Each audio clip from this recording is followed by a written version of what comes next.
In the Rocky Mountain West, one of our vital tree species is fading from the landscape.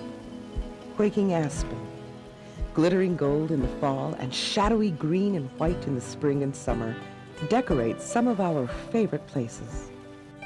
It borders our scenic byways, our hiking paths, and our best campgrounds and picnic sites. There used to be nearly 10 million acres of aspen across the West. Now there is less than 4 million acres. Utah and Colorado still have the most aspen, but each state has half of what it used to have.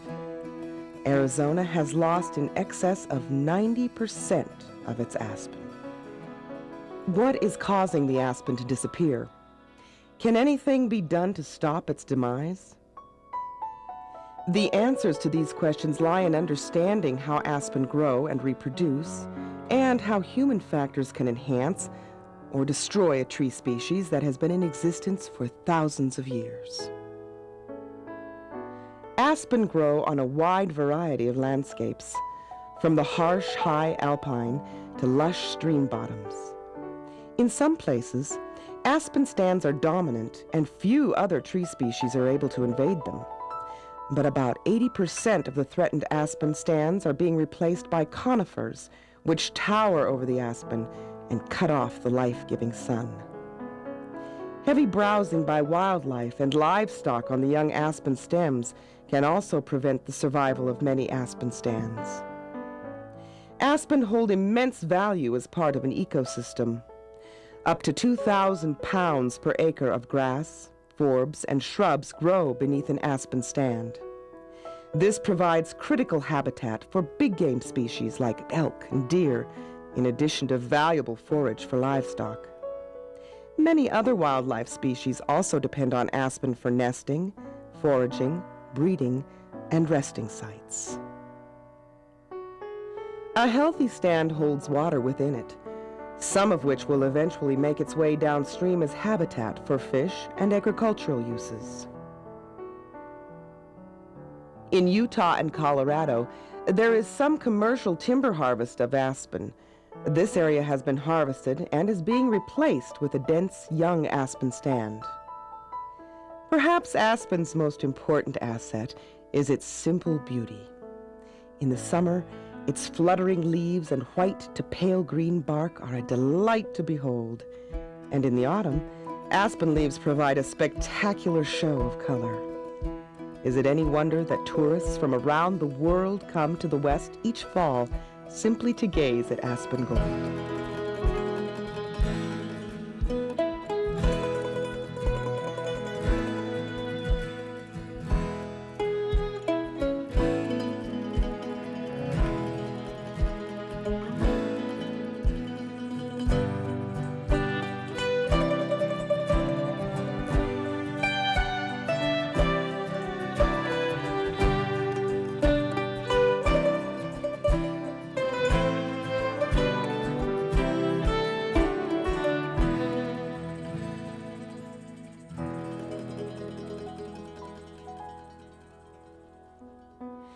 Quaking aspen are not like most other trees. In the West, aspen renew themselves by sprouting new shoots or suckers from its extensive root systems. It seldom regenerates from seeds. Sprouting occurs when hormones in the stems, which normally suppress sucker growth, are disrupted. As a result, aspen occur in clones or groups of trees in which all stems are genetically identical. Clones range in size from less than an acre to more than 100 acres. Most of the West's aspen trees are more than 100 years old and are becoming increasingly susceptible to insects and disease. When aspen begin to die and the roots cannot send up new suckers, or the suckers don't survive, the clones die too.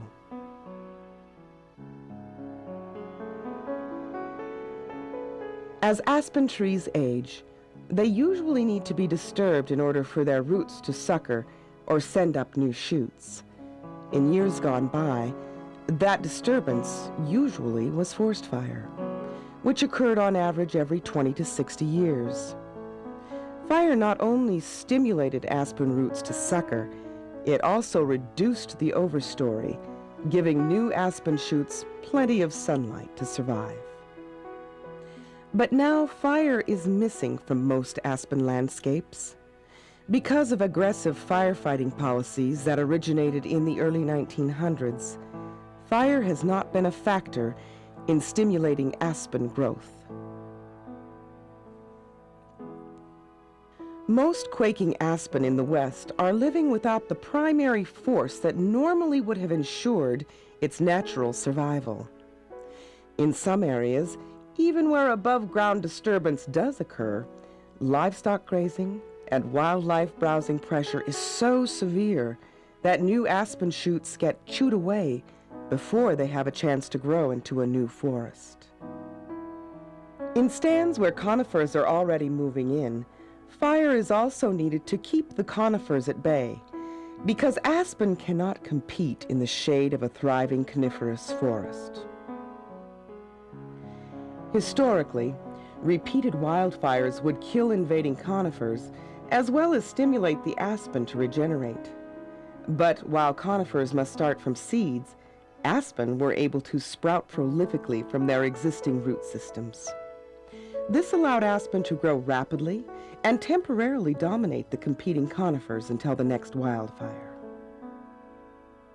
Fire is the primary tool of aspen recovery, but getting fire to effectively burn among aspen is difficult. Fire requires plenty of fine fuels, dry conditions, and a good wind. But in areas where conifers are taking over, there can be too much fuel. A fire can burn too hot, sterilizing the upper layers of the soil and destroying aspen roots. Choices are available. Fires can be encouraged during the time of year when the soil holds plenty of water, which reduces damage to the aspen root system. Or conifers can be cut and removed before using fire. Such a plan is logical in areas where the conifer species are valuable and the harvest is cost-effective. When prescribed burning is not practical, selectively cutting aging aspen stands is another option. This is the technique being used on the Beartooth district of the Custer National Forest. The Beartooth Front is one of the most scenic areas in Montana, and aspen have been a vital part of the landscape.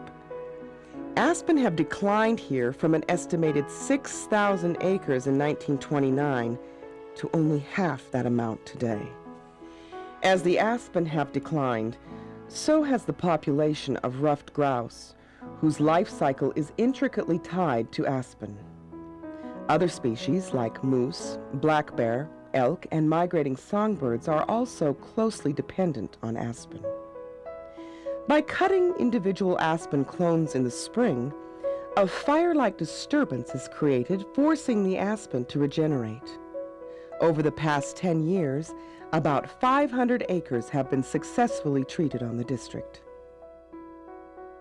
In areas where livestock and wildlife grazing is keeping aspen from reproducing, fencing could save many clones. Aspen regeneration takes time. Therefore, wildlife and livestock access must be limited for 5 to 10 years to allow aspen suckers to grow beyond the reach of the browsing animals. Aspen research continues to target management techniques such as fire, timber harvesting, and grazing control. Information is also needed about forest soils and how they behave under various treatments. The stakes are high. For every acre of aspen lost, so is a prime source of water, a tremendously productive habitat for wildlife, a valuable source of livestock forage, and one of our most scenic treasures.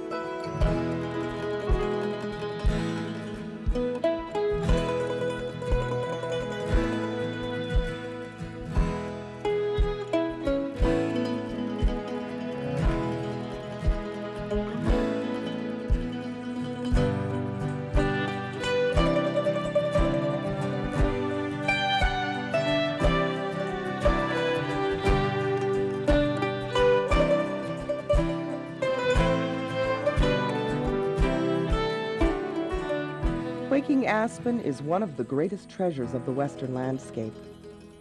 If aspen's glittering gold is to survive, something must be done.